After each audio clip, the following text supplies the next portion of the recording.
Las tensiones producidas por el cambio climático, el hambre, las guerras y la pandemia muestran que sus efectos negativos y las soluciones son desiguales.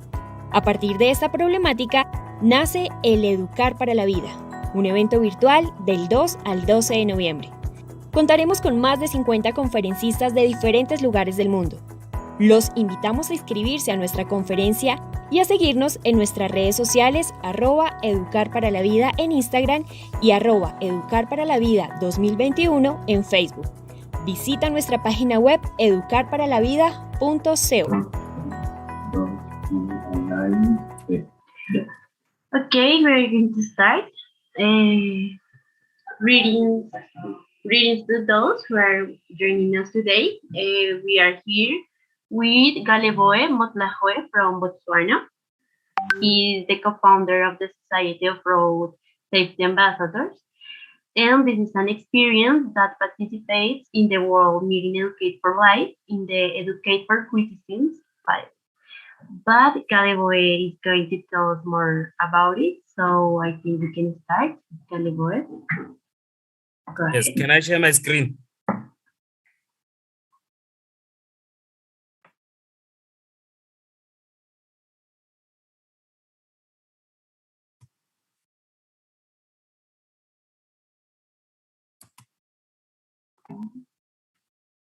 You have your microphone up? Yes. Okay, now we can hear you. You can see my screen? Yes. All right. Thank you, Miriam. Like you introduced me.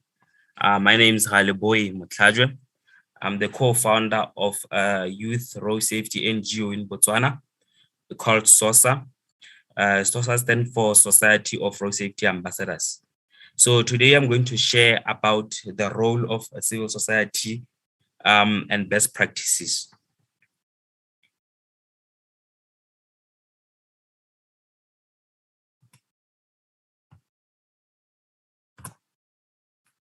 So a little bit about our background, who we are. Society of Road Safety Ambassadors is a unique non-profit making national organization which is youth-led. We want to act and keep safe people, the young people in Botswana safe. It comprises of the youth, but we don't only accept the youth. Anyone can be part of our NGO. So our vision is to be the model of excellence in promoting road safety awareness in Botswana and education and beyond. Our mission is to lead in the national effort to curb road crashes involving youth. Our motto, to groom a roadwise generation. So we focus on 4 key areas: child safety education, road safety education, community road safety, and safer road user. So this all attributes to education. They all focus on primarily on the education part, though we have the practical side of it. This is one of our projects, road safety education in school. We started it back in 2011, whereby we go to the schools to teach about road safety education. We then put the children in the classroom, we teach them the theory, then we take them out to teach them the practicals. You can see on the slide here, these are when we're doing the demonstrations of what we taught them in the classrooms. So we also have another project called SASAI, which is called School Area Road Safety Assessment and Improvements. This is when now we put the infrastructure development, minor infrastructure development in the schools.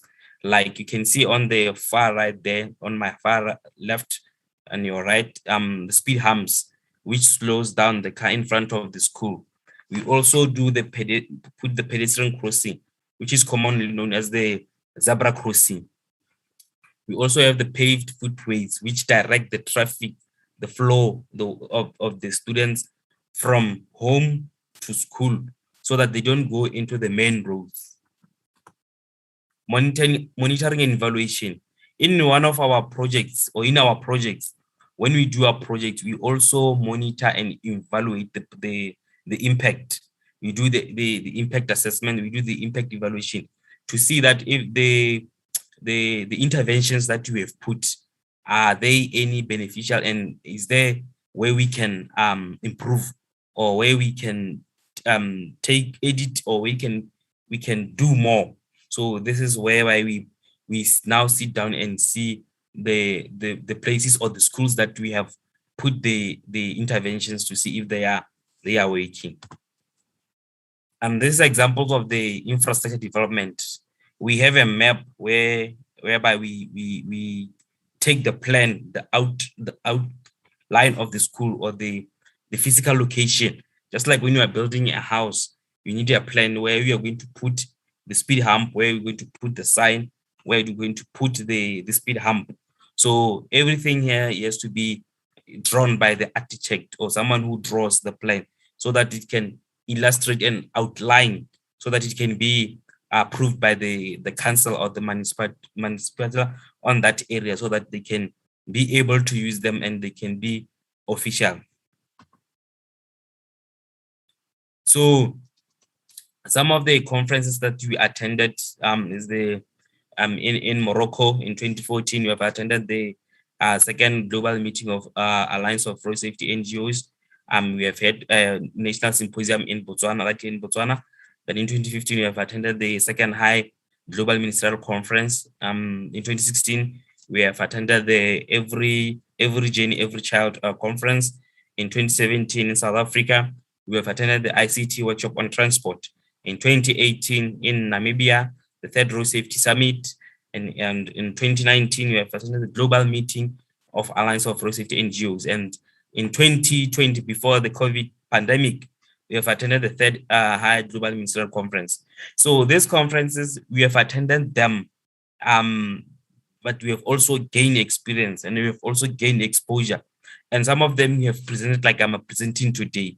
So it's not only about attending the conference, it's also about learning and benchmarking and being educative and knowledgeable in road safety issues.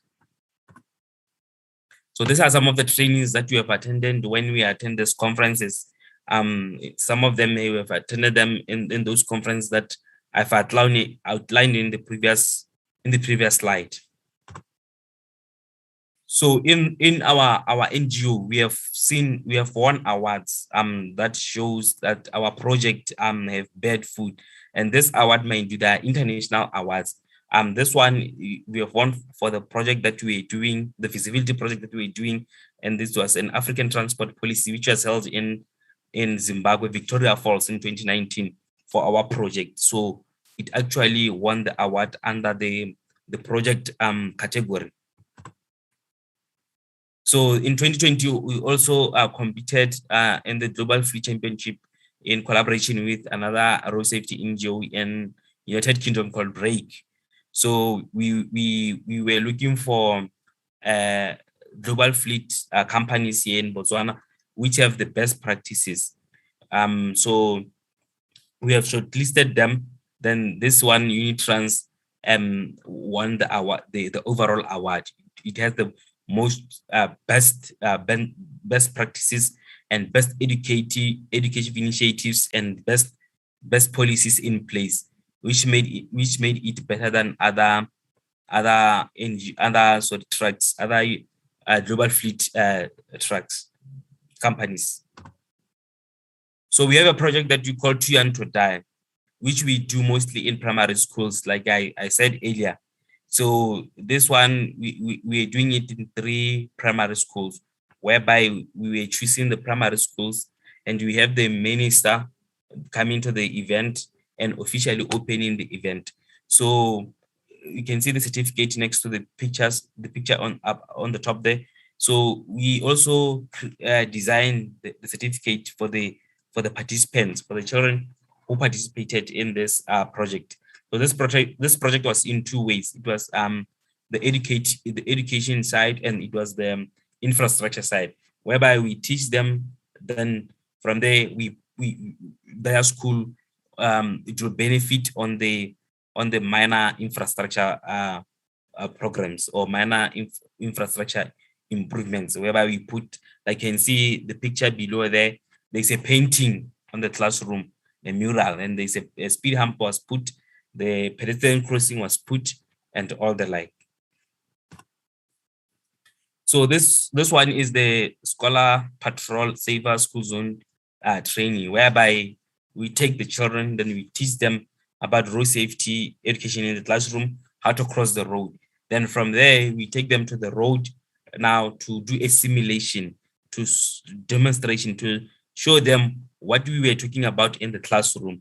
So this is demonstration whereby when the car comes, there will be a stop sign put there to stop the cars.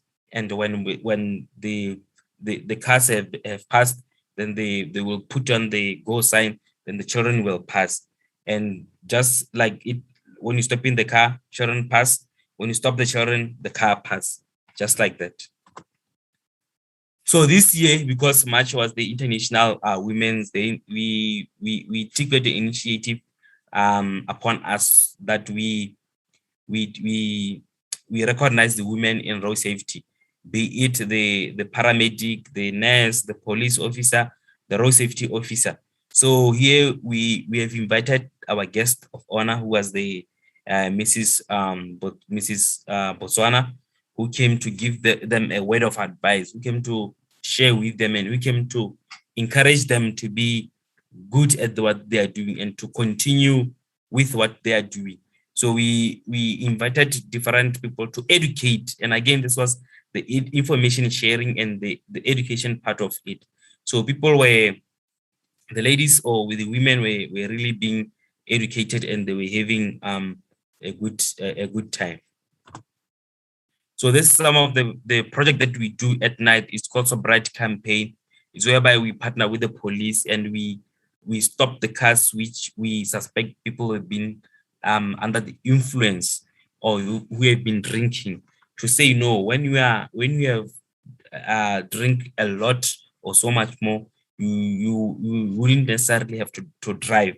So this was the part of the education exercise or road safety education campaigns that we do during the day, but this one is done during the night. Star Rating for School IRAP program. This one is the training that we learned under the International Road Assessment Program, and we were taught about the IRAP project or the IRAP course, whereby we were taught how to use the VIDA software, and when we were taught about how to rate the schools using the IRAP tool. So we had a training by the IRAP specialist who came to teach us in the classroom, like we are seeing on the other photo. Then on the other photo, we're doing the survey. We're capturing or we're collecting data so that you can put it in the software, so that the software can give you an advice or can give you a star rating, what you call a star rating, to tell you that this school is 1 star or 2 star or 3 star. And for this school to move from 1 star to 2 star, this is the intervention that you need to put, or from 2 star to 3 star, just like that. And the highest star is 5 star. So it's a really, really interesting program, and it's a really, really interesting training. So this is a project that we're doing in the communities, whereby we're putting on the signs and we're putting on the reflective tapes on the non-motorized. So we're doing this, like we go to the villages whereby we teach them about road safety in the setup like this. Then we go to the non-motorized, like the bicycles and the donkey carts. Then we put in the reflective tape so that they can be visible during the day and at night. So in road safety, we have like courtesy meetings with the leaders in road safety. Like on my left here, we're with the Minister of Transport and Communications here in Botswana, and on my right, we're with the CEO or Chief Executive Officer of Motor Vehicle Accident Fund. So these two organizations, they support our road safety projects and they support our road safety program. And they're actually the lead agents in road safety. So marshalling, so this is when we have the races like the motorsport races, or when we have the bicycle races, we go there to make sure that the racers are safe. Then we educate the public, or we control the crowd so that the crowd cannot disturb or interfere with the competitors. So again, it's part of education that we do during this kind of competition, or during this kind of races. So we have had challenges, but I'll just run through the challenges. As any civil society or NGO, like lack of funding or sponsorship, lack of office space, inadequate members, because we are 100% volunteering, inadequate political will. Then we had the COVID-19 pandemic, the lack of stakeholders, commitment, utilization of expertise, the website, and lack of road safety trainings and materials. So our futures plan is to draft a strategy, a roadmap from 2020 to 2021 to acquire an office, that training or leading in road safety trainings, workshops, be the leading model and replicate this to other geographical locations in Botswana and others, and to advocate for autonomy of NRSC. NRSC is the Secretariat of Road Safety in Botswana. It's called the National Road Safety Secretariat. So these are some of the recommendations, like to break the silos. We need partnerships, like to partners with other stakeholders. We need to benchmark, like I'm benchmarking on this conference today. We need more webinars, more trainings, courtesy meetings, courses. We need to do research to see exactly where the problem is. Again, this is education, community engagement. We need to involve the community, share resources, collaborations, foster more partnerships. You need to speak out, be initiative and innovative, maximum elevated efficiency, use social media. So in conclusion, like anybody can be a leader.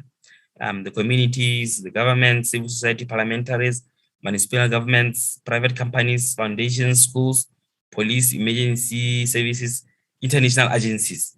So with those few PowerPoint presentations, I would like to end my presentation here. Thank you.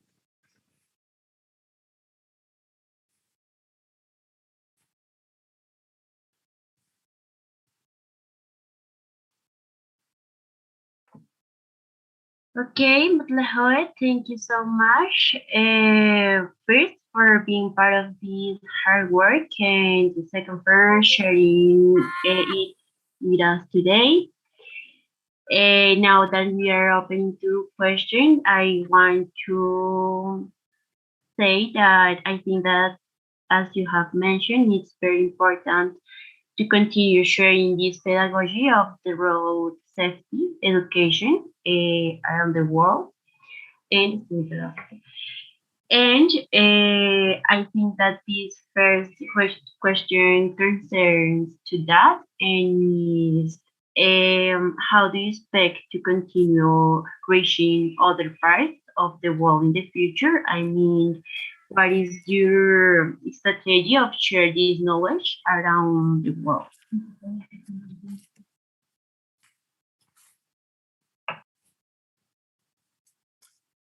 So come again. Did you have any questions for me? Yeah, you didn't hear me? Yeah, you can repeat the question. Sorry. Yes, of course. The first question is having in mind that it's very important to continue sharing this pedagogy of road safety education around the world. How do you expect to continue reaching other parts of the world in the future? I mean, what is your strategy to share this knowledge around the world? Okay, no, thank you. That's a good question. Our strategy is to use the social media and use the forums like this one, and also do physical activities, because now we are in the new normal. We do less physical activities, but we do more virtual activities, like this conference is virtual. So our strategy is to increase more education activities like this one, and to use social media more, and to, if there's any opportunity for presenting or training, then that's when we can also ask for a slot like this one, so that we can also share road safety tips or road safety education. Thank you. Okay, thank you. And the second question we have is how have the COVID-19 pandemic has affected this project? I mean, the Society of Road Safety Ambassadors in the last years and its work. Okay. COVID-19, like it has affected everybody worldwide. We also have been affected, that we cannot do the activities that we used to do. We cannot go to the roads there and teach people, the drivers. We cannot go to the schools and teach at the schools like before, because we need to be mindful of the spread of the virus. So what we did in the admit of the COVID-19, we resorted to more online platforms like social media, like Zoom meetings, like WebEx, and Microsoft Teams. And we also did short video clips, which we shared through messaging, like Messenger and WhatsApp. So that's how the COVID-19 has really affected us. Thank you.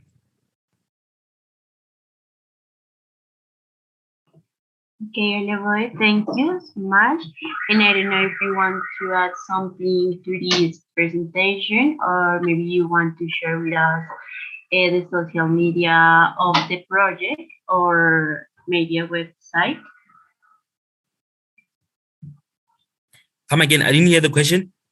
Repeat the question. No, that's all. But I don't know if you want to add something to your presentation, or maybe you want to share with us your social media, I mean the project social media.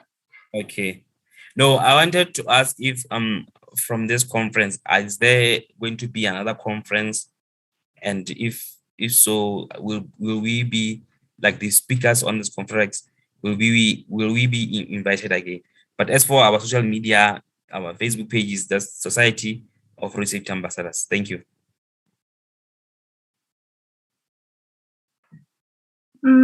Okay, so we want to express our gratitude to you for being part of this meeting and this project. And we hope meet you again in the future. And that's all. Thank you. Thank you so much.